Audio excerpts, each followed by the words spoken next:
Baik,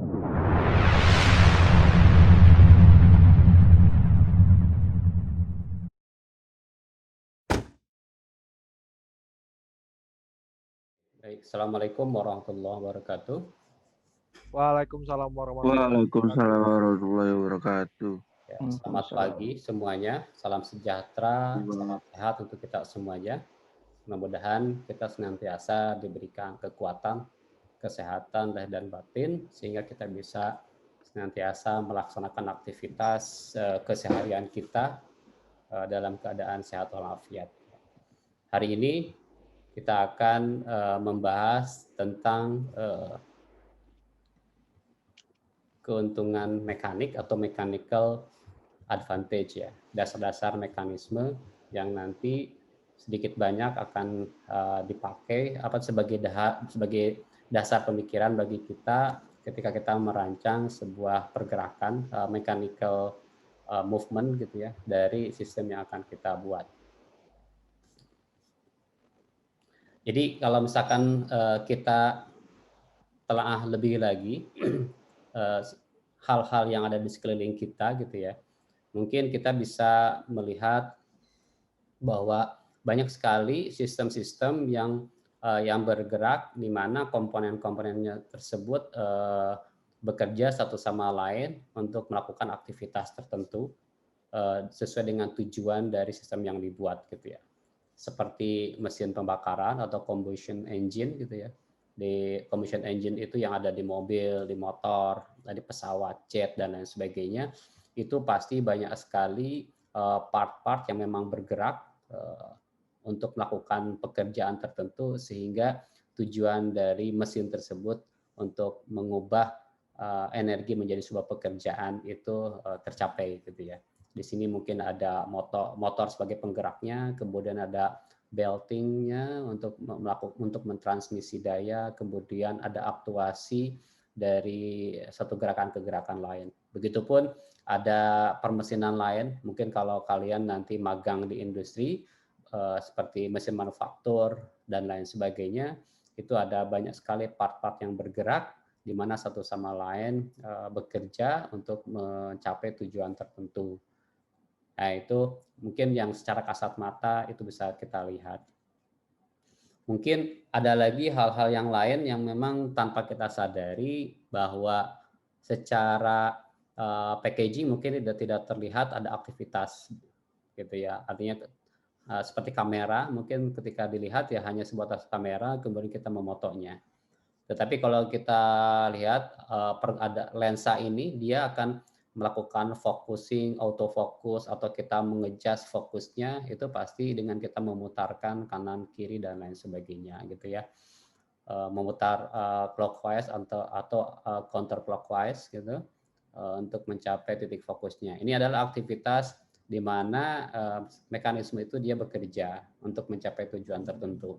Kemudian juga mungkin kita sering menggunakannya printer atau misalkan 3D printer yang kita pakai di bengkel ya, di braille itu kan pasti ada pergerakan movement dari satu titik ke titik lain untuk melakukan aktivitas tertentu. Di sini mungkin kalau tidak ada sesuatu yang bergerak, kalau kita tidak merancang mechanical movement-nya dari printer ini, mungkin tidak akan bisa tercapai juga kita bisa memprint atau mentranslate apa yang ada di komputer ke perangkat hard copy gitu ya, kertas. Nah, yang paling kita sering gunakan adalah ini kayak mechanical tools atau ya yang sering kita pakai seperti gunting, kemudian screwdriver ya obeng, kemudian kunci Inggris gitu ya wrench gitu ya. Kemudian ada jack atau dongkrak gitu. Ini yang keseharian mungkin sering kita jumpai, apalagi misalkan gunting di rumah juga banyak. Kemudian mungkin pembuka tutup kaleng yang mungkin teman-teman kalau disuruh sama ibu gitu ya, orang tua buka tutup susu atau apalah gitu ya, sarden gitu ya. Itu pasti kita tidak menggunakannya dengan tangan langsung gitu ya. Pasti kita menggunakan perangkat alat bantunya, baik itu pisau gitu ya, maupun yang lainnya atau alat pembuka kaleng. Nah, itu semuanya adalah ada sebuah mekanisme pergerakan-pergerakan yang dimana digunakan untuk membantu aktivitas manusia sehingga tujuan yang kita inginkan dari aktivitas tersebut tercapai gitu ya. Kenapa gunting posisinya menyilang gitu ya? Kenapa nggak sejajar? Nah itu kan bagian dari kita memikirkan sebuah mekanisme gerak ya, mekanisme gerak di mana tujuannya adalah bisa membantu aktivitas pekerjaan dengan gaya atau dengan daya atau dengan konsumsi daya yang lebih kecil menghasilkan gaya yang lebih besar gitu ya, menggunting atau memotong dan sebagainya. Kayak dongkrak ini kita inginkan bahwa gaya yang kita gunakan atau power yang kita pakai adalah kecil menggunakan tangan kita, tetapi ingin mengangkat mobil di mana beban mobil itu sangat besar gitu ya. Nah ini pun sama bagian dari aktivitas kita merancang sebuah mekanisme gerak di mana tujuannya adalah kita untuk mempermudah aktivitas pekerjaan keseharian kita gitu ya. Kalau kita telaah lebih lanjut lagi mungkin ada yang sadar atau tanpa sadar bagian atau anatomi tubuh manusia atau hewan pun semuanya tidak luput dari aktivitas pergerakan. Mekanisme-mekanisme yang disusun, part-part dari tubuh kita itu tersusun dengan begitu baik, ya, sehingga apa yang kita lakukan itu bisa dengan mudah dikerjakan. Tangan dengan jarinya, kemudian dengan dengkulnya, dengan rahang giginya, dengan dan lain sebagainya. Coba kalau misalkan itu tidak ada mekanisme gerak yang dirancang dalam nama Allah Subhanahu wa taala gitu ya, Tuhan yang Maha Esa, itu mungkin aktivitas yang kita lakukan akan jauh lebih sulit. Nah, ini mungkin yang akan menjadi dasar pemikiran bahwa ya ternyata apa yang kita lakukan dalam merancang sebuah permesinan tertentu, merancang sebuah sistem yang fungsinya untuk melakukan kerja, melakukan aktivitas tertentu, perlu dirancang mekanisme pergerakan mekanik di mana bisa membantu aktivitas untuk mencapai tujuan yang diinginkan. Ini yang ada di sekeliling kita. Kemudian apa sih perbedaan mesin, mekanisme, dan permesinan gitu ya. Jadi sebenarnya ada mesin, ada mekanisme, ada permesinan. Kalau kita lihat bahwa yang namanya mesin itu adalah fungsinya adalah mengubah energi untuk melakukan sebuah pekerjaan. Mesin secara utuh gitu ya. Tadi seperti mesin pembakaran, mesin jet gitu ya. Kemudian ada mesin fotokopi secara utuhnya sendiri sebenarnya tujuannya adalah mengubah energi yang ada, baik itu energi elektrik gitu ya, maupun energi mekanikal untuk melakukan pekerjaan. Kalau mengcopy berarti melakukan copy, ngeprinting atau printer menjadi ngeprint. Kalau misalkan mesin bakar itu menjadi sebuah pergerakan dan lain sebagainya. Tetapi dari aktivitas utuh mesin tersebut ya tidak semuanya part dalam mesin tersebut memang mampu melakukan pekerjaan. Ada yang supportingnya, ada yang memang fungsinya untuk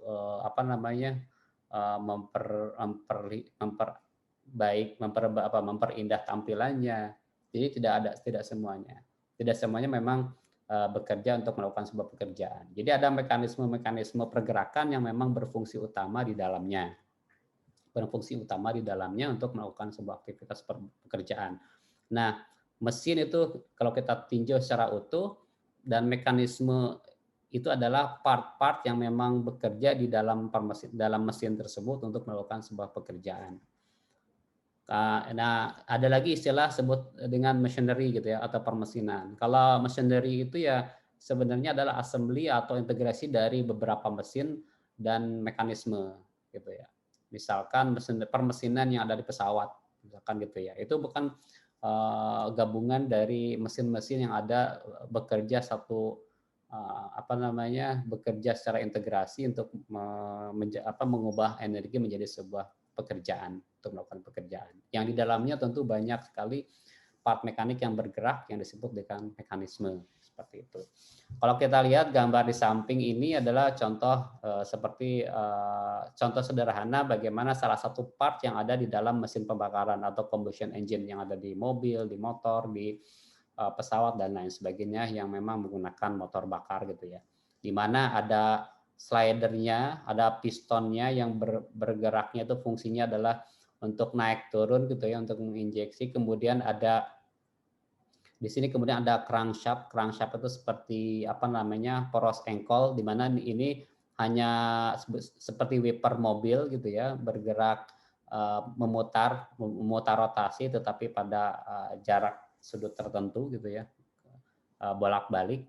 Nah, ini fungsinya mekanisme di sini di motor pembakaran ini, di combustion mesin ini adalah bagaimana mengubah sebuah pergerakan dari pergerakan perputaran crankshaft ini ya, atau poros engkol ini menjadi pergerakan naik turun piston dalam silindernya ini. Itu seperti apa? Nah, itu kan cara berpikir ketika kita merancang sebuah sistem mekanik gitu ya. Mekanisme dalam sebuah sistem. Di mana kalau di sini ternyata kita membutuhkan disebut dengan connecting rod atau disebut dengan batang penghubung. Ya, connecting rod ini batang penghubung yang dimana mentransmisikan, mengkonversi putaran dari motor crankshaft ini menjadi pergerakan naik turun. Nah, untuk memudahkan kita dalam menganalisa pergerakannya, tentu saja biasanya digambarkannya bukan dalam pergerakan dalam gambar utuh seperti ini gitu ya. Jadi pasti kita bagaimana menggambarkan seperti kita belajar di pelajaran fisika gitu ya, bahwa kita seringnya ya kita menggambarkan dengan diagram sketch seperti ini gitu. Di mana titik-titik yang bergerak, misalkan ini ada titik yang bergerak yang berotasi, ini pun join ya, penghubung antar rodnya, antar batangnya, antar linknya gitu ya, sehingga ini yang free di mana bisa berotasi juga, ini juga dia ada berotasi juga misalkan, kemudian ini adalah sebagai piston di mana dengan perputaran ini, dengan perputaran misalkan ke arah sini, itu akan menghasilkan sebuah pergerakan naik turun gitu ya. Ini adalah cara berpikir mekanisme dalam sebuah sistem yang akan kita buat. Gitu. Ya. Nah, ketika kita merancang sebuah mekanisme, tentu saja ada energi yang dikeluarkan untuk menggerakkannya, gitu ya. Tentu saja ada energi yang dikeluarkan untuk menggerakkannya, baik itu energi listrik maupun atau energi mekanik. Energi listrik ya energi dari arus ya, arus yang diberikan dari sebuah baterai atau power supply lainnya, ataupun energi mekanik lainnya, misalkan pneumatik, hidrolik atau tangan kita dan lain sebagainya. Nah, biasanya sebuah mesin sederhana itu biasanya dievaluasinya, bentar ya. Biasanya dievaluasi dengan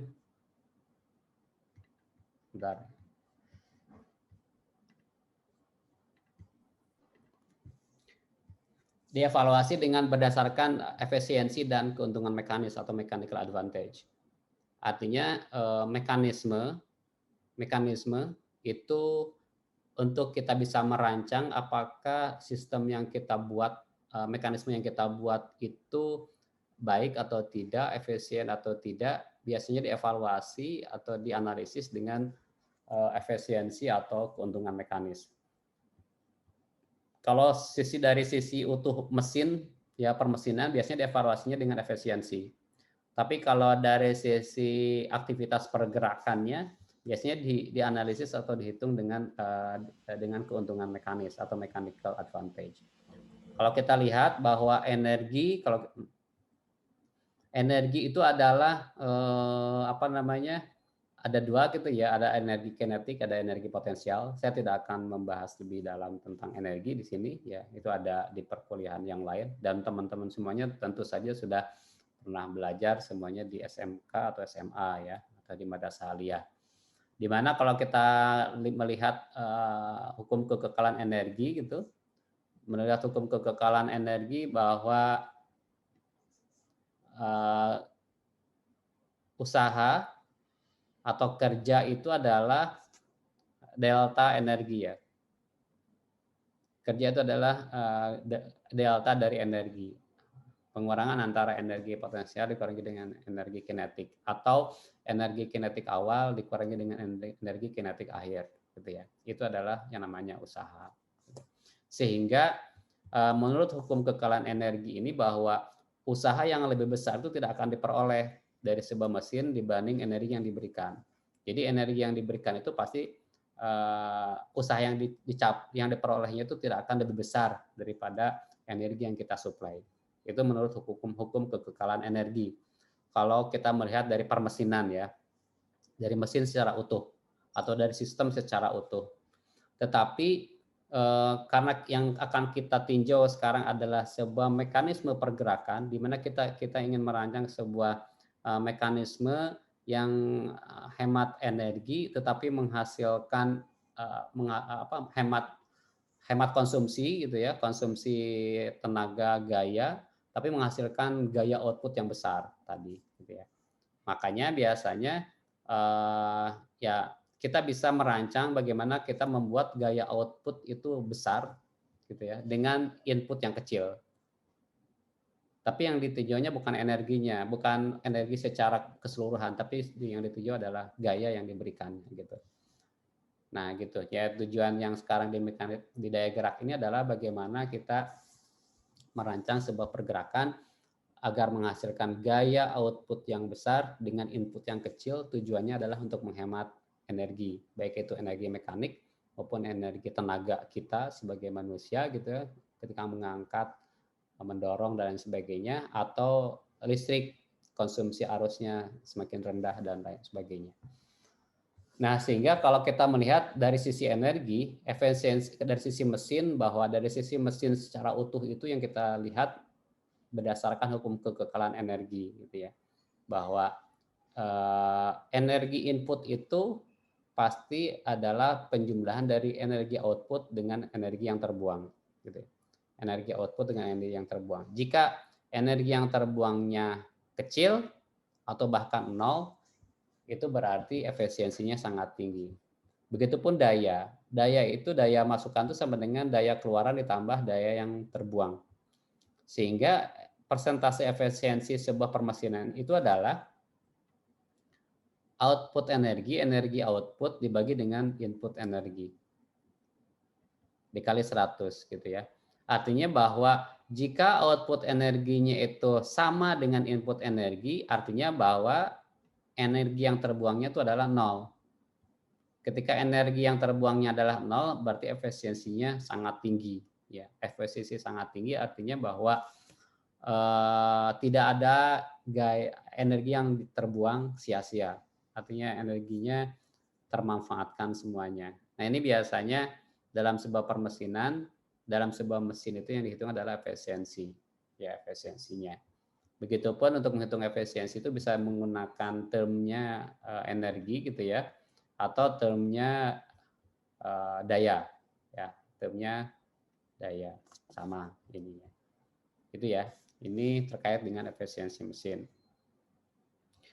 Nah, sekarang itu dari, kalau kita tinjau secara utuh dari permesinan, dari mesin secara yang bisa mengkonversi atau mentranslasikan energi menjadi sebuah pekerjaan. Nah, sekarang bagaimana aktivitas mekanisme di dalam mesin ini sehingga bisa membantu mentranslasikan sebuah energi menjadi sebuah pekerjaan. Nah, itu adalah fungsinya mekanisme atau fungsinya mekanisme di dalam part-part yang kita rancang itu. Nah, untuk kita bisa menganalisis tentang apa yang kita rancang itu sudah baik atau enggak dari sebuah mekanisme gerak itu, yang kita lihat adalah keuntungan mekanik ya, atau mechanical advantage. Di mana mechanical advantage itu atau keuntungan mekanik secara sederhananya, secara generalnya maksudnya bahwa adalah rasio dari beban atau berat ya yang ingin kita pindahkan atau yang ingin kita gerakkan dibanding dengan usaha atau gaya yang diberikan. Ya.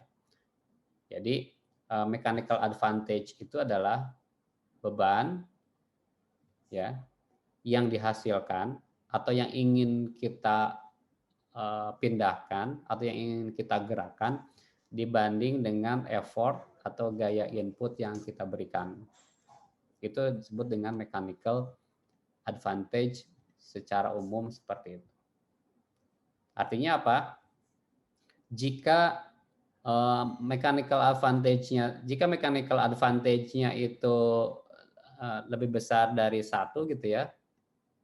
Jika lebih besar dari satu, artinya apa? Artinya bahwa beban yang kita gerakan itu jauh lebih besar dari effort yang kita berikan, gitu ya. Secara logikanya seperti itu. Artinya apa di sini? Bahwa kita memberikan gaya yang kecil tetapi bisa menghasilkan gaya yang besar. Itu tujuan utama dari kita merancang sebuah sistem mekanisme ini, yaitu bagaimana kita merancang agar mechanical advantage-nya itu lebih besar dari satu. Gitu ya. Tapi ini tergantung dari konteks sistem yang nanti akan kalian kerjakan di proyeknya masing-masing.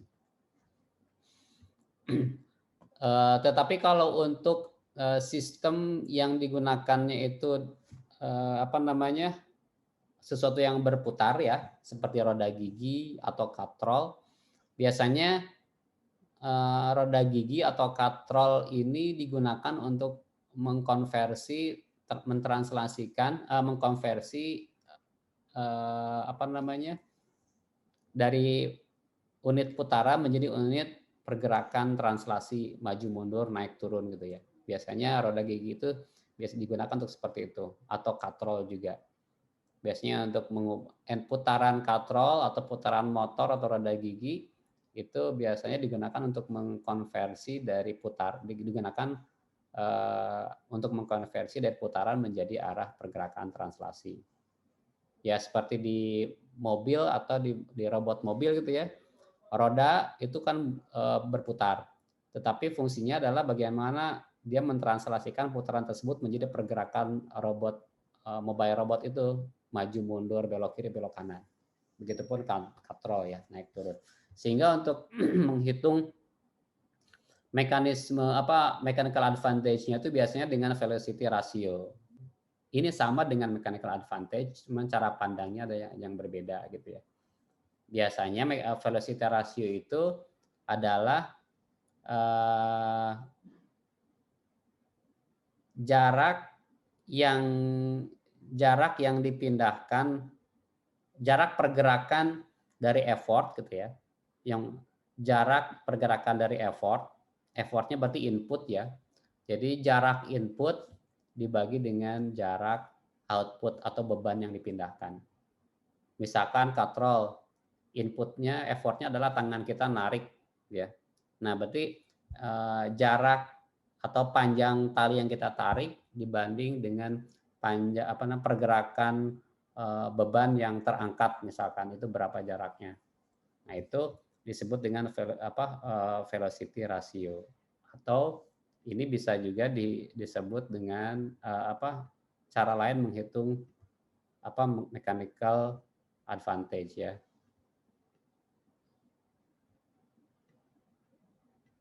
Gitu ya. Nah, biasanya jadi apa itu keuntungan mekanik atau mechanical advantage? Jadi mechanical advantage itu sebuah bilangan yang tanpa satuan gitu ya. Yang tanpa satuan. Karena yang dibandingkan adalah input dan output yang satuannya sama. Kalau panjang, kalau gaya, dan seterusnya. Yang menunjukkan berapa kali mekanisme tersebut menggandakan atau memperbesar gaya input. Gitu ya. Jadi keuntungan mekanik itu hanya sebuah gambaran, bilangan yang menunjukkan seberapa besar sih mekanisme tersebut bisa memperbesar gaya atau menggandakan gaya inputnya. Tujuannya atau manfaatnya ya nantinya bisa mempermudah pekerjaan, menghemat energi, bisa melakukan pekerjaan, memperbesar gaya, output, kemudian meringankan beban dan lain sebagainya, gitu ya tujuannya. Jadi tentunya cara berpikirnya ketika kalian merancang sebuah mekanisme gerak dalam sebuah sistem yang di project itu adalah seperti itu. Nah, bagaimana kita menaikkan tinjauan mechanical advantage ini ya, atau keuntungan mekanik ini? Biasanya ini ada 3 tinjauan yang kita lihat. Pertama itu menaikkan gaya keluaran, atau menaikkan jarak input, atau mengubah arah, gitu ya. Menaikkan gaya keluaran, menaikkan jarak input, atau mengubah arah. Nah, menaikkan gaya keluaran itu apa? Seperti yang kita rumus yang pertama tadi gitu kan ya, mechanical advantage itu kalau yang ditinjaunya adalah gaya, bukan jarak. Rumusnya adalah gaya yang dihasilkan atau yang terukur dari keluaran itu dibagi dengan gaya yang terukur dimasukkan, gitu ya. Kalau misalkan sederhananya, kalau kita ada berat, misalkan ada batu yang ingin kita angkat, ketika kita ngangkat batu tersebut, nah gaya inputnya itu berapa? Gaya input yang kita gunakan untuk mengangkat batu itu berapa? Kemudian gaya output yang dihasilkan tuh berapa? Nah, yang paling mudah adalah ya berat batunya berapa, gitu. Nah, berarti mechanical advantage itu dihitung berat batu dibagi dengan gaya yang kita gunakan, tenaga yang kita gunakan. Nah, ketika gaya outputnya itu lebih besar daripada input gaya ya. Ketika output gayanya itu lebih besar dari input gaya, itu otomatis mechanical advantage-nya lebih besar dari 1. Ini sebenarnya tujuan utama yang kita ingin capai ketika kita merancang mekanisme gerak tersebut. Bagaimana membuat sebuah mekanisme gerak mechanical advantage-nya lebih besar dari 1. Tujuannya adalah ya menghemat konsumsi daya. Contohnya di sini misalkan dalam sebuah kaleng penutup untuk membuka tutup kaleng susu gitu ya. Biasanya kita kan menggunakan alat yang berputar yang kita putar pakai tangan kita ya. Misalkan input gaya yang kita gunakan untuk memutarkan alat pembuka kaleng tersebut 10 Newton. Misalkan ya. Kemudian tingkat kesulitan gaya yang dibutuhkan untuk membuka tutup kaleng itu 30 Newton ketika diukur gitu ya. Artinya ketika tutup kaleng itu terbuka oleh pesawat kita ternyata itu adalah 30 Newton ketika diukur. Nah, berarti mechanical advantage-nya ini adalah sebagai gaya output 30 Newton itu adalah gaya output, 10 Newton itu adalah gaya input yang diberikan, maka mechanical advantage-nya adalah gaya output dibagi dengan gaya input. 30 bagi 10, 3. Ya. Semakin besar mechanical advantage-nya, semakin kecil gaya input yang kita berikan, semakin ringan. Ya. Contohnya kita bersepeda lah ya, kita bersepeda di tanjakan yang sangat curam. Nah, artinya bagaimana kita bisa menaik tanjakan yang sangat curam tetapi kaki kita menggayuhnya ringan gitu ya. Ya, kita kan biasanya roda giginya dipindahkan ke yang lebih besar gitu ya. Sehingga kita menggayuhnya itu lebih ringan, tetapi trade off-nya kita harus menggayuhnya lebih cepat gitu ya. Nanti kita pelajari di konversi gear yang itu ya. Nah, ini contohnya mesin sederhana untuk penutup kaleng gitu ya. Ini kita memutarkannya pasti ringan, nggak terlalu berat. Pasti nggak terlalu berat untuk bisa memotong kaleng ini. Padahal yang untuk memotong kaleng ini kan pasti keras nih ya, kaleng ini. Nggak mungkin gayanya sebanding dengan gaya yang tangan kita. Pasti perlu gaya lebih. Maka dibuat sebuah mekanisme gerak. Ada yang pernah menggunakan ini tongkat untuk membuka tertentu? Nah, Pak. Pernah ya. misalkan di kebun atau di mana cangkul lah, kayak cangkul juga kan, di kebun, di rumah dan lain sebagainya. Pasti kita gunakan misalkan untuk mengangkat barang tertentu. Nah, ini prinsip dari pengungkit ya. Prinsip dari pengungkit, atau kalau ya yang sering dipakai juga kalau dari sistem yang agak lebih kompleksnya adalah dongkrak gitu ya. Seperti dongkrak juga. Akan biasanya kita gunakan untuk mengangkat sesuatu yang sangat berat, ya, sesuatu yang sangat berat. Tetapi kita ingin gaya yang kita berikan kecil untuk mengangkat yang sangat berat. Nah, untuk seperti yang tadi, mechanical advantage itu dihitung ada bagaimana cara menghitungnya, yaitu gaya yang terangkat, yang paling mudah beban yang kita angkat berapa, kemudian gaya input yang kita berikan berapa. Itu adalah mechanical advantage-nya. Jika gaya yang terangkatnya itu besar, ya, dan gaya yang kita berikan kecil, artinya mechanical advantage-nya besar ya. Contoh, ini gaya yang dihasilkan dari tongkat ini ternyata bisa ngangkat 20 Newton, 250 Newton, maaf. Kemudian gaya yang diberikan oleh manusia ini, orang ini sekitar 25 Newton. Sehingga mechanical advantage-nya 250 dibagi 25 sekitar 10. Ya. Ini ya, semakin besar mechanical advantage-nya, berarti semakin besar gaya yang bisa dihasilkan, atau semakin besar beban yang bisa kita angkat. Gitu ya. Kalau mechanical advantage-nya semakin besar, artinya beban yang kita angkat bisa tuh semakin besar. Gitu ya. Ini Newton, katrol yang tadi ya. Bagaimana kita menghitung mechanical advantage dari sudut pandang gaya. Ini misalkan dengan menggunakan katrol, ini gaya yang ingin kita angkat, yang kita hasilkan, beban yang ingin kita angkat, ini adalah gaya input yang kita gunakan. Kalau misalkan dengan mekanisme katrol tersebut bisa mengangkat gaya yang besar, gitu ya, bisa menghasilkan gaya yang besar dengan input gaya yang kecil, maka itu berarti mechanical advantage-nya pasti lebih besar dari 1. Contoh di sini, dengan sistem pulley seperti ini, dengan sistem katrol seperti ini, ternyata bisa menghasilkan gaya 12 Newton dengan input gayanya 4 Newton.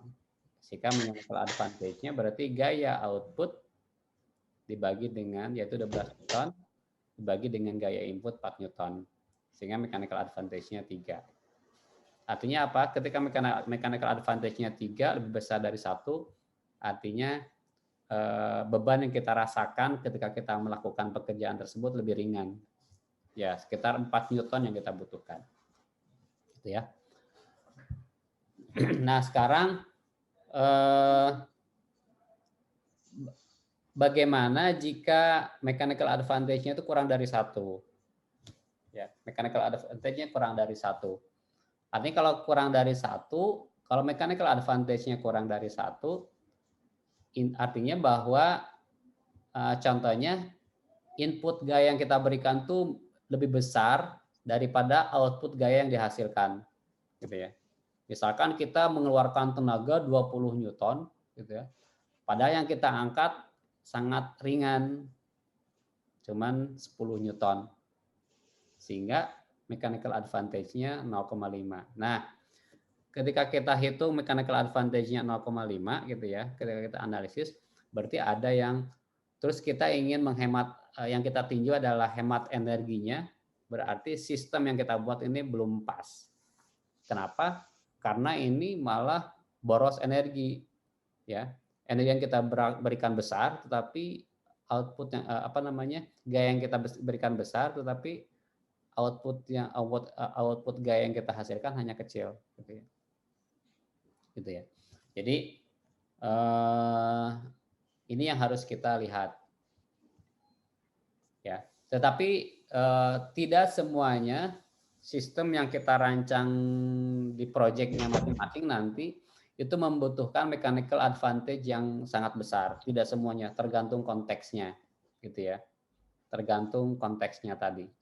Apakah kita memang ingin meningkatkan gaya output dengan input gaya yang sekecil mungkin, atau kita ingin menghasilkan perpindahan yang lebih besar, gitu ya, dengan artinya output perpindahannya besar dengan input perpindahan kecil, gitu ya. Itu yang nanti jadi trade off ketika kalian merancang sebuah sistemnya. Nah, yang terakhir sebenarnya ini adalah contoh dari mechanical advantage ketika dari katrol yang tadi, ya. Dengan katrol yang tadi. Kalau kita menggunakan single katrol seperti ini, gitu ya, otomatis yang tadi itu dengan menaikkan gaya ya, gaya output. Kalau ini dengan menaikkan gaya input, jarak input. Biasanya di sistem katrol. Nah, kalau di sistem katrol ini contohnya katrol seperti ini ya. Ini ada beban, kemudian ada katrol, kemudian kita tarik dengan menggunakan tali ya, dengan menggunakan tali ini. Nah, dengan sistem katrol seperti ini apa? Kalau kita tarik 20 cm, pasti terangkat 20 cm juga gitu ya. Iya enggak? Iya, Pak. Kalau dikasih. Nah, kalau misalkan seperti ini, berarti mechanical advantage-nya jarak input kita tarik dengan perpindahannya berapa? Misalkan 20 cm. Kemudian kita ukur lagi ketika ditarik 20 cm itu dia naik berapa cm. Misalkan ketika diukur 20 cm juga. Maka mechanical advantage-nya jarak input yang dihasilkan ketika kita tarik, kemudian jarak output yang dihasilkan dari beban yang terangkat. Maka mechanical advantage-nya ya dibagi ini. Kalau misalkan ternyata sama jarak input dengan jarak output yang dihasilkan, ya maka mechanical advantage-nya hanya satu. Kalau mechanical advantage-nya satu, intinya adalah beban yang kita angkat itu sama dengan gaya yang kita keluarkan, yang kita pakai, effort yang kita pakai gitu ya. Ya contohnya ya kita ngangkat batunya 10 kilo, kita angkat langsung, tenaga yang kita keluarkan ya 10 kilo itu agar batunya terangkat. Artinya apa? Mechanical advantage-nya satu. Nah, biasanya di dalam sistem katrol ini ya, di dalam sistem katrol ini yang kita tinjau adalah bagaimana beban itu bisa terangkat, beban yang besar itu bisa terangkat dengan baik dengan gaya yang kecil.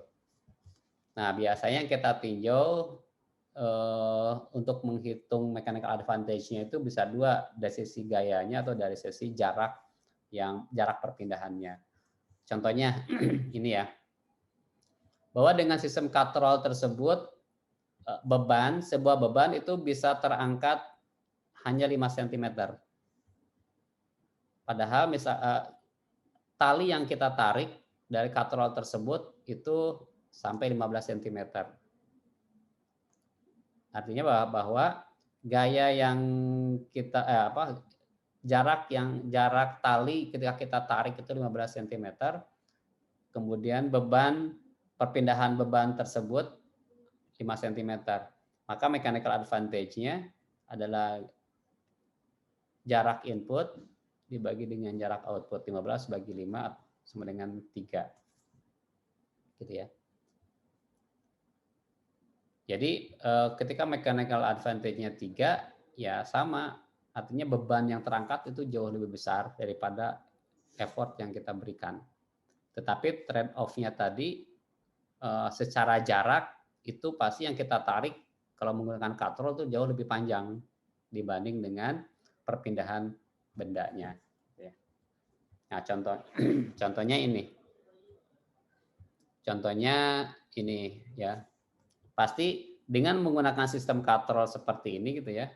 Dengan menggunakan sistem 2 katrol seperti ini, mungkin dari sisi gaya yang diberikan itu jauh lebih kecil, 50 pounds. Beban yang kita angkat, yang bisa kita angkat adalah 100 pound. Ini mechanical advantage-nya pasti berapa ini? Mechanical advantage dari ini berapa? 20, Pak. Mechanical advantage-nya berapa? 0,5. 2, Pak. Ya, 2. Berapa? Kenapa 2? Karena beban yang bisa kita angkat 100 kan? Ya. Outputnya berarti ini kan? Inputnya Iya, Pak. ini gaya inputnya, gaya input yang kita berikan 50. Tuh. Paham nggak? Paham nggak? Pak. Gitu ya. Jadi mechanical advantage-nya 2. Di sini dengan sistem katrol seperti ini, kenapa kita bisa mengangkat 100 kg lah paling mana dengan tenaga cuma 50 kg. Karena dengan sistem katrol seperti ini, beban ini dia kita membagi bebannya itu di kedua tali ini, tali yang satu ini sama tali yang ini, gitu ya. Jadi yang dirasakan oleh yang tali satu ini adalah 50 kg, yang dirasakan tali satunya lagi adalah 50 kg untuk mengangkat 100 kg. Sehingga yang dirasakan oleh si orang ini pasti 50 kg. Gitu ya. Ini kalau dilihat dari sisi mechanical advantage-nya gaya. Tetapi kalau dari mechanical advantage-nya gaya. Tetapi implikasinya kalau dengan seperti ini ya, tali yang kita tarik itu pasti akan jauh lebih, jaraknya lebih panjang daripada perpindahan dia naiknya gitu. Jadi mechanical advantage itu bisa bisa diambilnya itu adalah perbandingan gaya output dibagi dengan gaya input, atau perbandingan dari perpindahan jarak input dibagi dengan jarak output. Bisa 2 seperti itu, gitu ya. Ini pasti jarak yang ketika kita nariknya pasti jauh lebih, jaraknya lebih panjang daripada dia jarak terangkatnya beban. Coba aja nanti dipraktekkan ya. Seperti itu. Ini menggunakan katrol. Menggunakan katrol, cara menaikkan mechanical advantage-nya dengan menaikkan jarak inputnya, gitu ya. Ini pun sama. Ini contoh, ada yang pernah pakai ini? Ada yang pernah pakai atau ini bikin rumah gitu ya, dengan mengangkat pasir seperti ini? Nah, Kenapa? Enggak ya? Kalau saya pernah lah. Waktu kerja bakti bikin masjid gitu ya. Nah, ini titik tumpunya adalah roda sini ya, titik tumpunya roda sini. Pusat massa bebannya itu adalah di sini ya. Input yang diberikan itu pasti di sini, input gaya yang diberikan di sini. Maka untuk kita bisa menghitung mechanical advantage-nya bisa dengan menghitungnya itu dengan berapa beban yang ada di pusat massa ini gitu ya, dibagi dengan berapa gaya yang diberikan oleh tangan ini. Bisa seperti itu ya, cara menghitung mechanical advantage-nya. Atau menghitung mechanical advantage-nya adalah berapa jarak dari titik tumpu ini ya. Ini sebenarnya modelnya model pengungkit lever gitu. Berapa jarak dari titik tumpu ini ke titik effortnya, berapa jaraknya, dibagi dengan berapa jarak titik tumpu ke outputnya, beban yang akan kita berikan. Itu mechanical advantage-nya juga. Jika jarak dari titik tumpu ke titik effort-nya atau titik gaya yang kita akan berikan yaitu misalkan 120, kemudian jarak dari titik tumpu ke pusat beban yang ingin kita pindahkan itu 40 cm gitu ya, ingin kita angkat, maka mechanical advantage-nya adalah 120 dibagi 40 sebesar 3. Artinya apa? Karena mechanical advantage-nya besar, berarti gaya yang dirasakan oleh beban yang dirasakan oleh si tangan ini lebih ringan, pasti ringan daripada beban aslinya yang ada di tempat pasir ini. Ini mekanisme gerak ini dipakai di apa namanya gerobak ya, di gerobak seperti ini. Atau di hammer ini kalian pernah pakai semuanya ya, mengambil paku gitu. Kalau kita tarik paku langsung pasti kita nggak bisa. Atau misalkan menggunakan hammer tersebut, tetapi posisinya nggak seperti ini, langsung kita tarik ke atas, pasti itu pun agak sulit ya. Tetapi kalau ini ada titik tumpunya, gitu ya, titik tumpu ini adalah beban yang ingin kita tarik, ini jaraknya berapa, kemudian jarak dari beban ke, ini kan hammer tuh panjang ya, nah semakin panjang hammernya semakin ringan kan, semakin gampang kita menggunakannya. Semakin hammernya semakin panjang, semakin ringan kita pakai. Jadi panjang ini dibagi dengan panjang ini, itu bisa seperti itu. Effort arm length dengan load arm length-nya. Ya. Ini menaikkan mechanical advantage dengan meningkatkan, memperbesar jarak input dibagi dengan jarak output-nya. Itu ya. Nah ini untuk mempermudah pekerjaan itu biasanya dengan mengubah direction, walaupun mechanical advantage-nya satu, ya.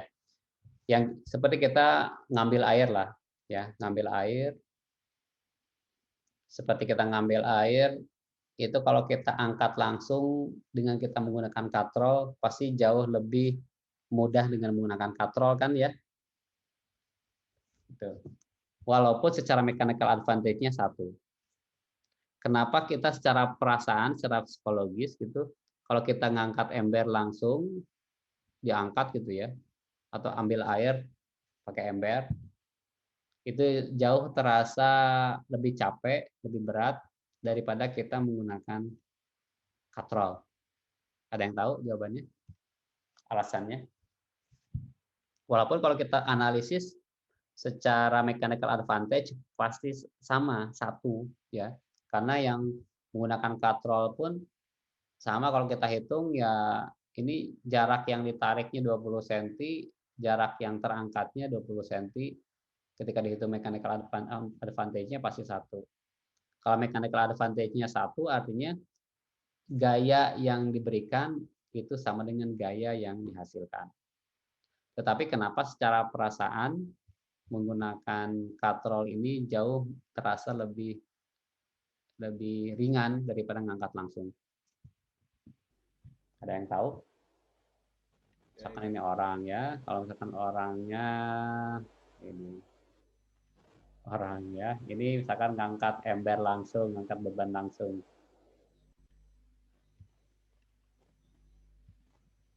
Kan ini ngangkat langsung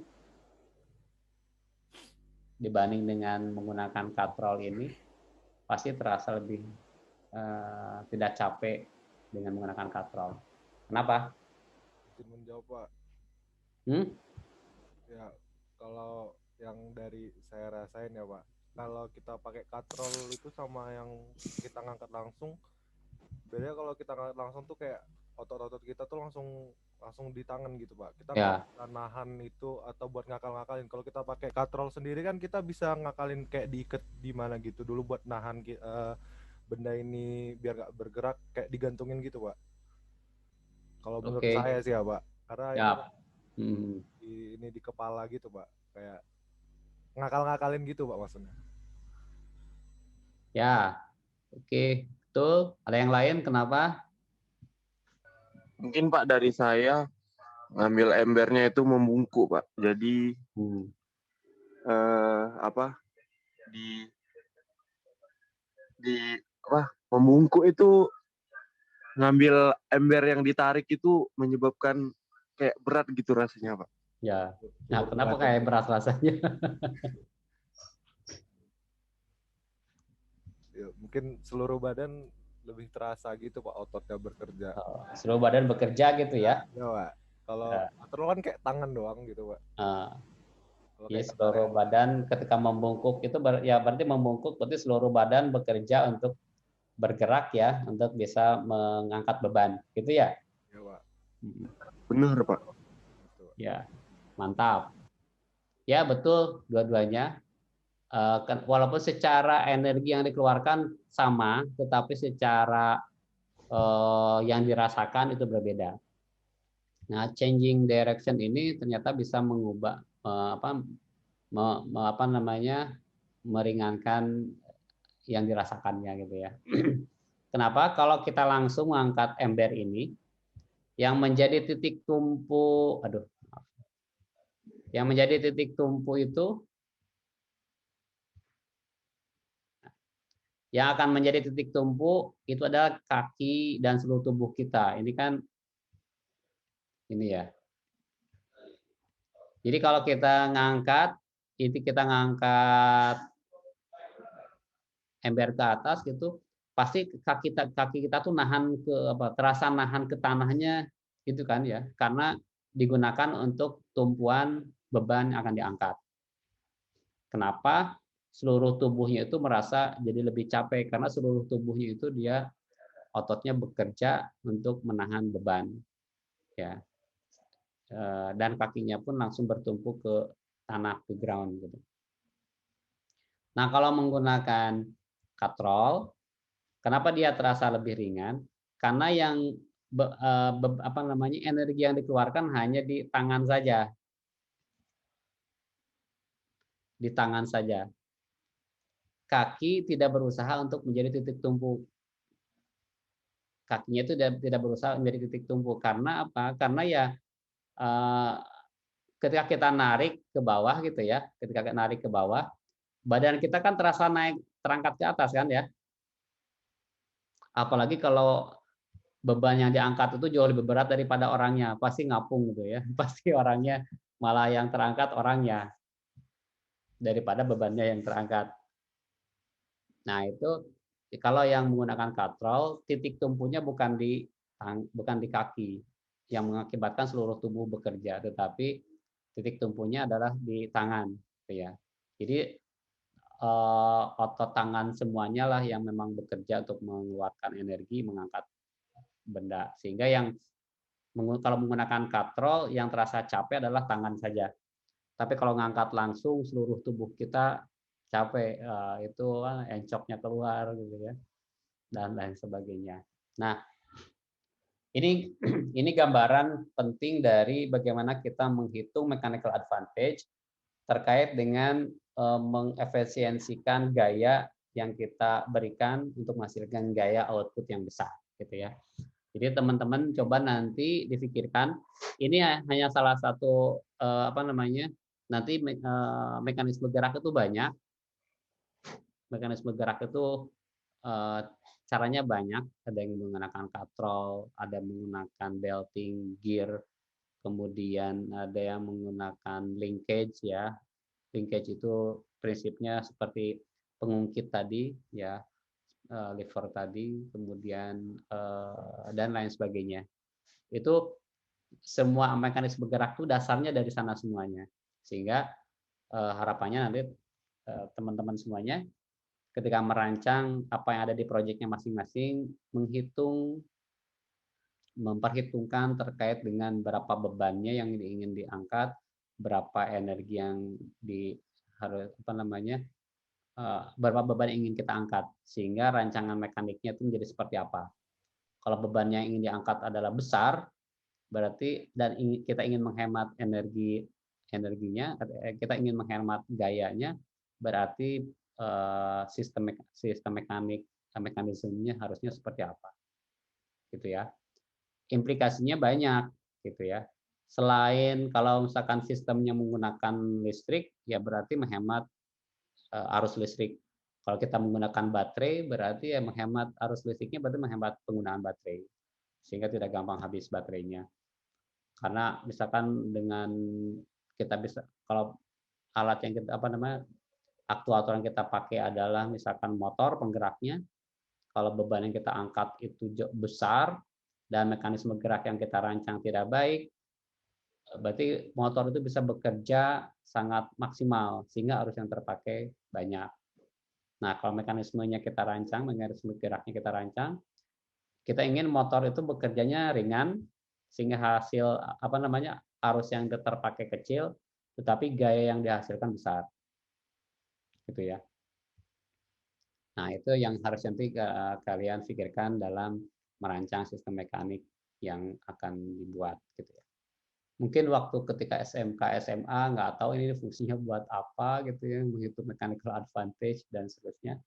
Nah, ternyata di sebuah proyek itu sangat penting, proyek yang memang ada sistem yang bergerak tadi. Tetapi nanti bisa jadi trade off-nya yang tadi, trade off-nya adalah kalau kita menggunakan belting atau tali ya, menggunakan tali ini dengan mechanical advantage-nya tinggi itu bisa jadi menghasilkan jaraknya kecil dengan input jarak yang besar. Padahal, nah itu dilihat dari konteks di sistem yang akan kalian buat. Apakah kalian ingin sedikit narik, ini terangkatnya banyak, atau ya ini nariknya banyak, terangkatnya sedikit. Atau yang kalian tinjau adalah gaya yang diberikan itu kecil, yang terangkatnya besar dan sebagainya, gitu ya. Nah, trade off-nya gitu. Kalau kalian ingin yang ditariknya kecil, yang diangkatnya itu jaraknya terangkatnya banyak, berarti itu mechanical advantage-nya kecil. Kalau mechanical advantage-nya kurang dari 1, berarti gaya yang dibutuhkan untuk menariknya itu jauh lebih besar.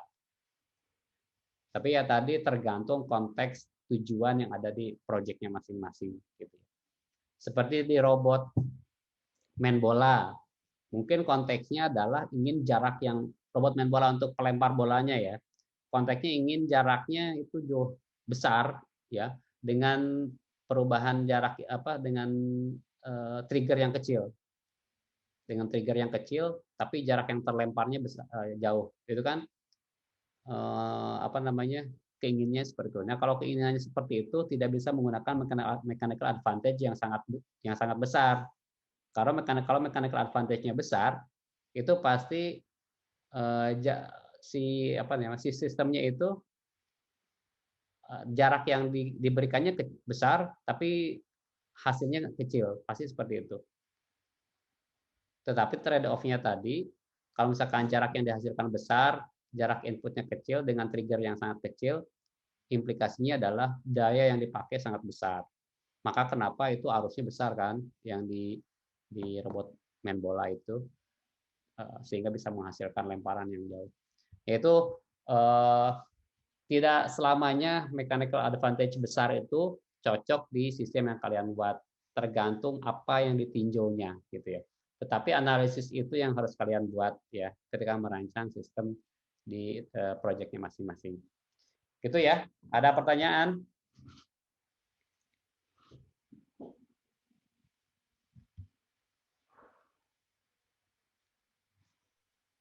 Belum ada, Pak.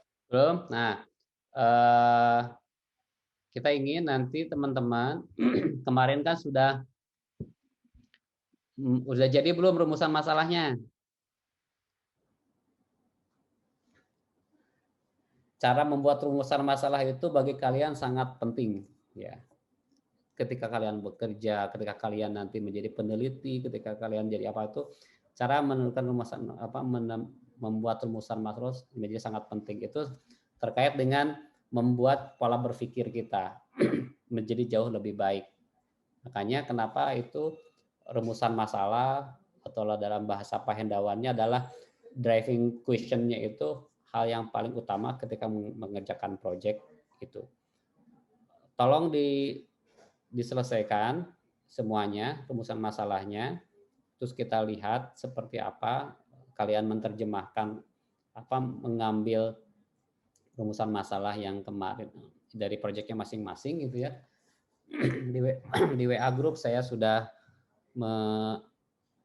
menjelaskan bagaimana kita membuat rumusan masalah berdasarkan latar belakangnya seperti apa, kemudian masalah-masalah yang dihadapi itu bagaimana, nah bagaimana kita mengatasinya. Itu menjadi sebuah pertanyaan. Ya, pertanyaan itu disebut dengan rumusan masalah, gitu ya. Jadi nanti kalian sekarang hari ini ya terakhir menyampaikan rumusan masalahnya. Nanti saya lihat, nanti kalian dicoba merancang, diurak-urak dengan sketching atau apa untuk menjawab rumusan masalah tadi. Rancangannya seperti apa? Kalau tim robot yang sudah dari tahun ke tahun itu saja mungkin jauh lebih mudah karena sudah ada, tinggal kalian coba bagaimana menganalisanya. Tapi kalau tim yang memang proyeknya baru seperti ATM botol bekas, apalagi ya yang baru-baru itu mungkin delivery robot yang memang tapi udah kemarin semester lalu udah kan, tapi perlu pengembangan lagi. Kemudian ada arm robot dan lain sebagainya. Itu mungkin kalian perlu memikirkan lagi bagaimana merancang mekanisme geraknya. Ya. Nah, tapi semuanya coba di sketch, kemudian dianalisa cara kerjanya dihubungkan dengan mechanical advantage-nya. Ya. Nanti kita coba ingin ada presentasi dari teman-teman. Presentasinya dari mulai rumusan masalah sampai ke menjawab ini.